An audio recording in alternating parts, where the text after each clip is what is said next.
बघा मित्रांनो, आज आपण shaft subjected to bending moment only बघू. सॉलिड शाफ्ट आणि होलो शाफ्ट. सगळ्यात पहिले तुम्हाला बेंडिंग मोमेंट मध्ये इक्वेशन माहित पाहिजे. M by I is equal to sigma B by Y is equal to E by R. हे आपलं मेन इक्वेशन आहे. एम म्हणजे काय असतं? बेंडिंग मोमेंट असते.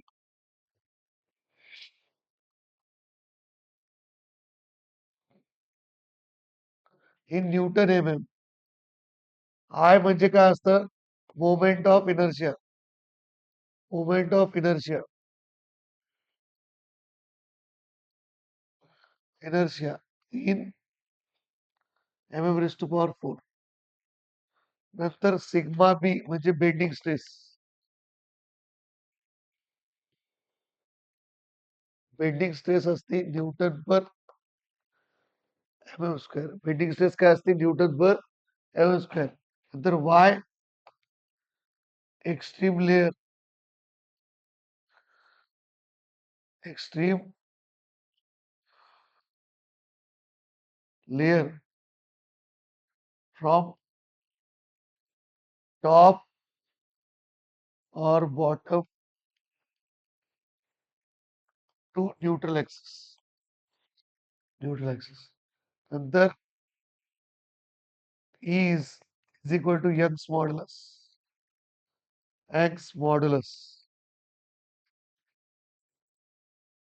In newton per M M square किंवा modulus of velocity. R is equal to radius of curvature असते.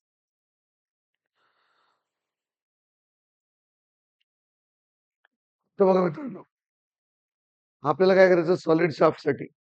हा, तर बघा आपल्याकडे फॉर्म्युला आहे M by I is equal to sigma B by Y.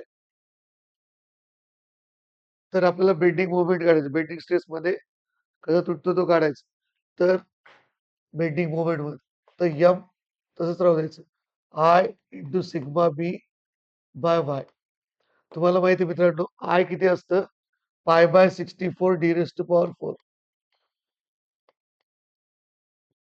Into sigma B into Y काय असतं? D by two. Y काय असतं? D by two. जर इथं बे कबे 32 इथं डी क्यू. तर M is equal to pi by 32 into sigma B into D cube. हा झाला तुमचा बेंडिंग मोमेंटचा सॉलिड शाफ्टसाठी फॉर्म. कोणासाठी? सॉलिड शाफ्टसाठी. नंतर बेंडिंग मोमेंटचा हॉलो शाफ्टसाठी.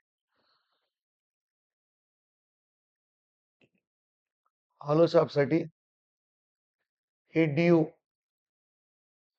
आणि हे काय असतं? D I. हा, तर इथे पण तसंच M is equal to I into sigma B by Y. तर आय किती आहे मित्रांनो? Pi by 64 D O raise to power 4 minus D I raise to power 4 into sigma B D O by 2 32 पाय बाय 32. इथं पण काय करायचं मित्रांनो? डीओ ची पॉवर 4 बाहेर काढ, कालच्या सारखं. इथं काय राहील? 1 डी आय ची पॉवर 4 अपॉन डीओ ची पॉवर 4. हे सिग्मा बी जसंची तसं. पाय बाय 32.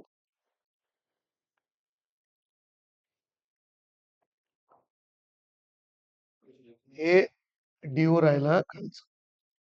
हे D O cube pi by 32 D O cube minus D I by D O ला K1 इंटू सिग्मा. हे झालं तुमचं बेंडिंग मोमेंट मध्ये हॉलो शाफ्टचं इक्वेशन. बघा मित्रांनो, आता tau max maximum sharp subjected to combine twisting and bending moments. हा, तर टाऊ मॅक्स आपल्याला मॅक्झिमम शेअर स्ट्रेस थिअरीचा वापर करावा लागतो. त्याचा फॉर्म्युला काय? Tau max is equal to half into under root of sigma बीचा स्क्वेअर प्लस 4 टाऊ स्क्वेअर. आता काय करायचं मित्रांनो, सिग्मा बी ची व्हॅल्यू काढायची, याच्यात टाकायची. टाऊची व्हॅल्यू काढायची, याच्यात टाकायची. आत्ताच बघितलं आपण सिग्मा बी चा फॉर्म्युला काय, M is equal to pi by 32 into sigma B into D cube. तर मग ह्याच्यात काय करायचं, 32 वरी पाठवलं M upon pi into D cube. ही कशाची व्हॅल्यू आहे, सिग्मा बी. इथं आपल्याला व्हॅल्यू सबस्टिट्यूट करायची.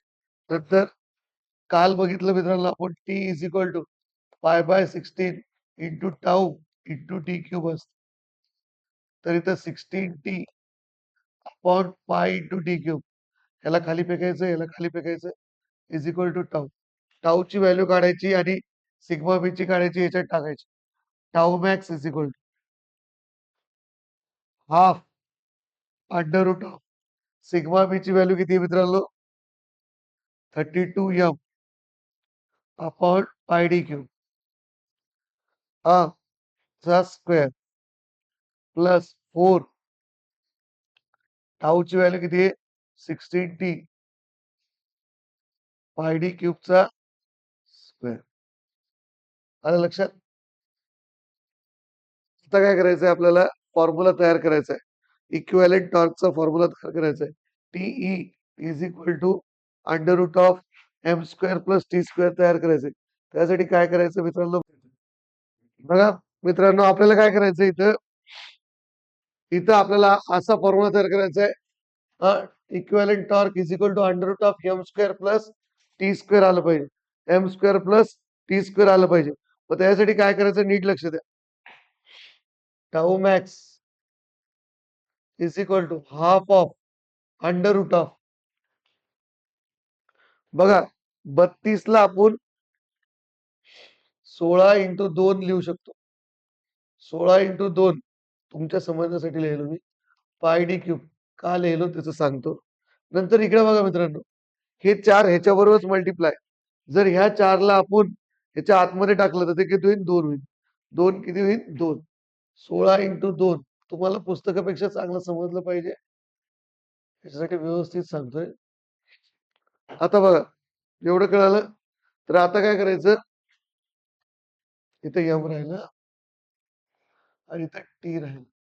तर आता बघा, हाफ टाऊ मॅक्स जसंची तसं, हाफ जसंची तसं 16 बाहेर निघतं, कारण 16चा स्क्वेअर आहे बरं. तर स्क्वेअर आहे बाहेर निघतं म्हणल्यास मग स्क्वेअर रूट बाहेर निघत, तर नुसतं 16च बाहेर निघत. हा 16चा स्क्वेअर बाहेर नाही घेणार. नंतर pi D cube, pi D क्यूबचा पण स्क्वेअर आहे, मग स्क्वेअरचं रूट बाहेर आलं, फक्त पाय डी क्यूबच बाहेर आहे. मग आतमध्ये राहतं काय मित्रांनो, इथं इथं लक्ष द्या, इथं काय राहील तुमचं, तिकडे बघा, इथं 2 आहे एक्स्ट्रा, इथं पण 2 एक्स्ट्रा आहे. ते पण जर 2 काढला असता आपण आपण काय करू, 32च बाहेर काढलं तर काय होईल बघू. 32च बाहेर काढू.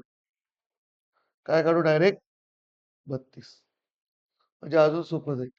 32 जर बाहेर काढली, 32 पाय डी क्यूब, हा 16 32 ना, 32 जर बाहेर काढलं तर इथं काय राहतं, फक्त एम, आणि इथं काय राहतं, फक्त टी स्क्वेअर. इथे M square plus T square. मग बे एक बे 16 32, खूप सोपं झालंय. हा नंतर आता काय करायचं मित्रांनो, इकडे बघा, tau max is equal to 16 pi D cube under root of M square plus T square. तर हा काय करायचं, पायला वरी पाठवून द्यायचं, डी क्यूब पण वरी जाईल, 16 खाली जाईल.